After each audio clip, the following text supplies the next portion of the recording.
What's up, Jags? This is our last episode of the year, and it's going to be a good one. Today we will get you some information about some changes coming next year and show you some popular bike trails to get you active this summer. This is JAG TV.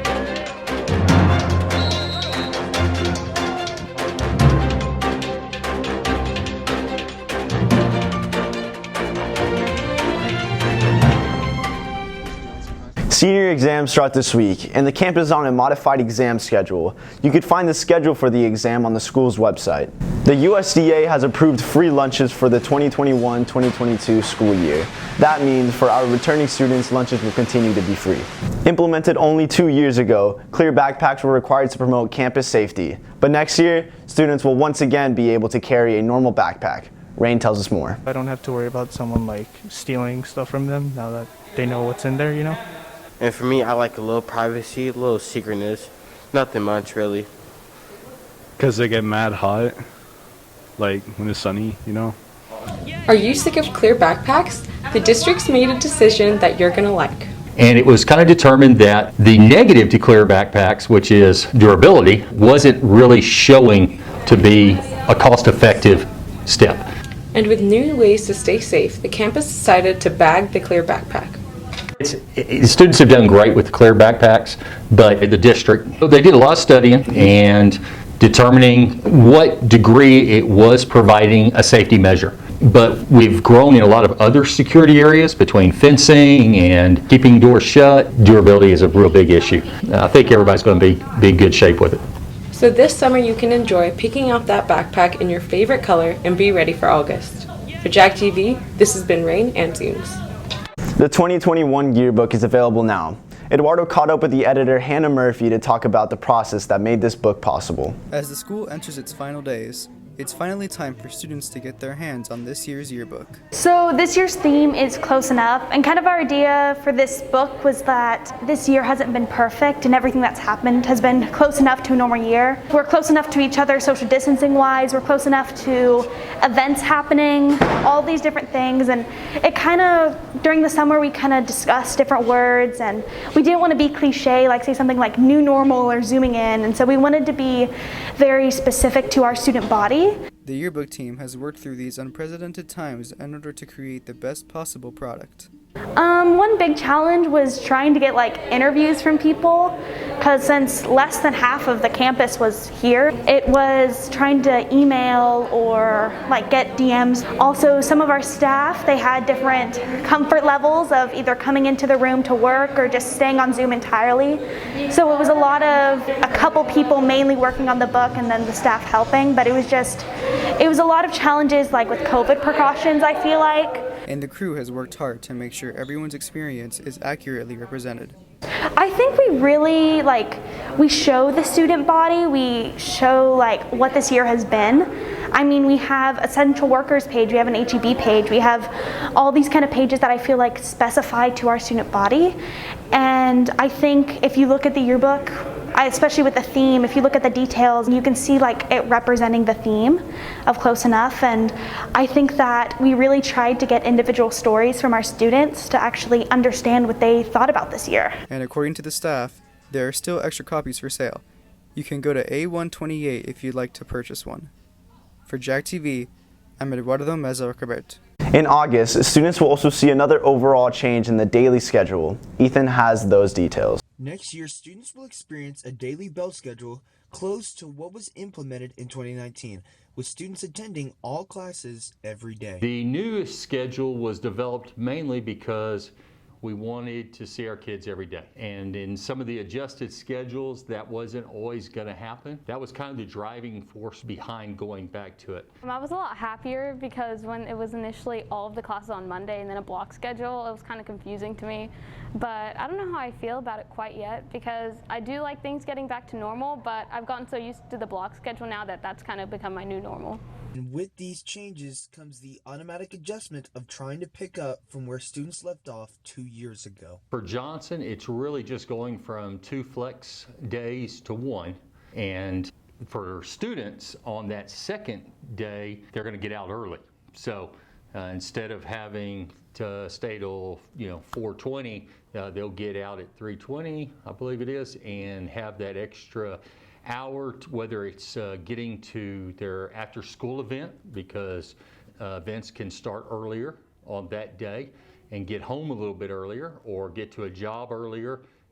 Any of those situations will now be in play. And students were even able to reflect on how much better the current year made them for the future. I think it'll be a little bit more difficult just to have to adjust to having all of my classes again, because I would have class on a Thursday and I have to remember all of the information for the Tuesday class. So now having it every single day, it kind of seems like I'm getting overrun by the work, but I'm sure I'll get used to it.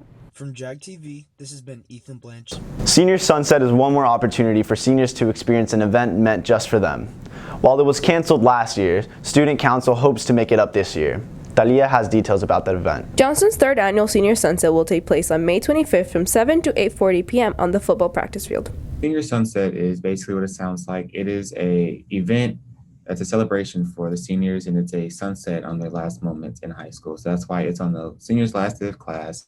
And it's just one last get together for the seniors to spend time on campus and spend time with their classmates. Student Council sent an interest form about a month ago, but if you missed that deadline, there'll be a sign-up sheet at the event where you can also pick up t-shirts, sunglasses, and raffle tickets. Some activities, we will have a Kona ice truck, a DJ, some little activities like an egg relay race, spike ball, a couple like footballs and tennis, but just like things for people to play around with. We have a tug of war, some other little activities people to keep people occupied while they're there.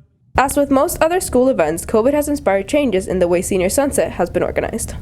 We had rock climbing ball our first year. We had this game where they had to like eat a donut off a string with no hands. So obviously we couldn't do stuff like that because of COVID. So just like little the inflatables, a dunk tank, we also couldn't have that this year. So just a couple of things that like a lot of people be touching that we obviously couldn't have this year.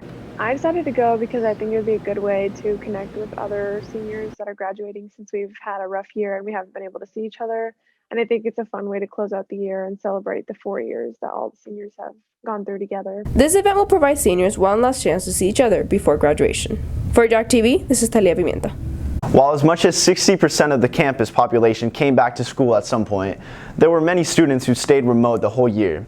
Angie has the story. One of the biggest changes brought by the pandemic was the option to attend school virtually. And while some students gradually returned to school, others decided to remain remote all year. We have been remote all year, and while it has presented many unprecedented challenges, I feel like our teachers have done a fabulous job presenting us with resources to make sure that we learn all of the criteria that we're supposed to during a normal class. And they have presented us with Zoom tutoring, so that even though you can't normally go to tutoring in person, you can still go through Zoom, which has been really helpful. I mean, there's definitely good and bad, because, you know, like, I like having, it's like an easier schedule because I don't have to like travel up to school and I'm not having to like get myself ready every day. Mm-hmm. And so I liked that aspect. This option presented new challenges and drawbacks for students and teachers to deal with. The unique challenge to being remote versus in person is just not really having that face-to-face time with your teacher where you can just go up and say, oh, I had a quick question on the homework. You have to schedule a time, make sure that they're available. You can't just like wait outside their classroom 5 minutes before your next class. Another thing about the unprecedented challenges is that you can't be like, oh, here's my work. Can you see what I did wrong? It's very hard to communicate what you did wrong through Zoom, but the teachers have been phenomenal and just working through every step of the problem to make sure we know how to do it for the test. My opinion over the year has definitely changed. Like, I think, especially at the beginning, I was like, oh yeah, online school. I have my notes, do school in my pajamas, whatever. Like, I really was like all for it. But I think now that we're at the end of the year, I can kind of like look back, I can look at my grades and stuff and be like, I think it kind of affected like how I'm learning and stuff. However, it also granted students unique benefits and opportunities that they wouldn't have had before. I think my typing has definitely improved because now, you know, we can type everything. But I can tell you my spelling has gotten worse. Like, I really rely on spell check now. benefits to being remote is that you kind of get to control your schedule. Yes, you need to join into your classes, but you can choose where you are, like what time you want to have lunch. And it's nice to be at home. You get to see like your pets all the time. Yeah. So I like being able to, like leave early and then like do something else, like for heaven's sakes, I used to make brownies while I was in class. Like, it's just, you're in your own home, so you can be kind of more comfortable. All in all, the option to be remote all year is an experience that many will find hard-pressed to forget. I really applaud the teachers for this. Like, it cannot be easy. Absolutely not. Like, I've heard stories of people who have, like, 16 missing assignments and their grade is like a 39, and I'm like, what are you doing with your life? Like, that cannot be easy on the teachers, like, at all. And so I really applaud them. It's definitely been a learning curve for all of us, and there are some teachers who have definitely handled it better than others, but like still. I think that the teachers have done just a phenomenal job adapting to doing Zoom teaching, because it certainly could not have been easy. And they've really changed, especially with our block schedule, it changed from the normal schedule where we don't see each other as much. I think they've just done a wonderful job. Yeah. This has been Angie Vasquez for JAG TV. Once school is out, students have more time to get active. And in San Antonio, there's plenty of ways to do this. McCaslin shows you some local bike trails to discover. Downtown San Antonio has a lot to offer, including a 20-mile bike trail.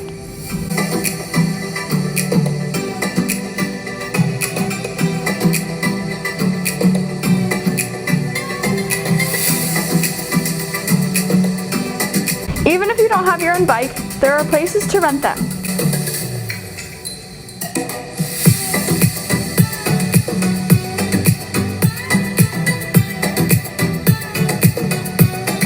The trail runs through several of San Antonio's missions, giving a unique tour of these historic sites.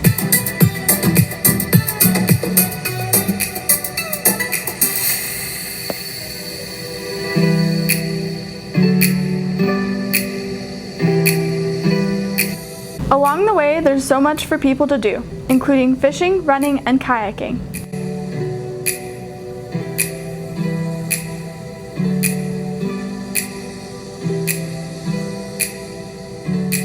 For JAG TV, this is McCaslin Sparrow. And finally, since this is our last show, we want to share with you some of the special moments that made JAG TV unique. Okay, go ahead, and then we'll, we're gonna chop it, so. Okay, so I'm good to start this now? Yeah, I'm just gonna let it roll. Good morning, Jags. Good morning, Jags. Welcome back, Jags. 3, 2, 1. This is JAG TV. I was under the impression we were just rehearsing this. What's up, Jags? Today on JAG TV, we're out here outside Burger King. We're gonna get some Impossible burgers today. Yeah! Turn around, look at what you see.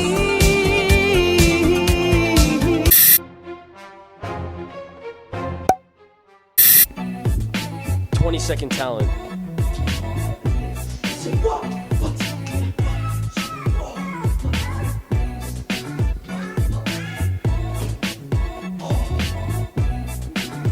That was sick. That Kung Fu guy, I can do that in my sleep.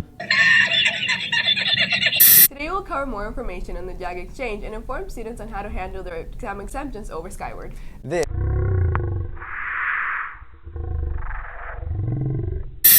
season, San Antonio residents can enjoy an open-air ice skating rink at Travis Park. Katie and Eldara visited with Rotary President. 99 cents.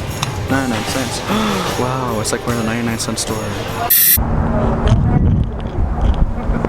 On the 11th day of Christmas, my true love gave to me a Sprite cranberry. I'm coming, true love. Oh.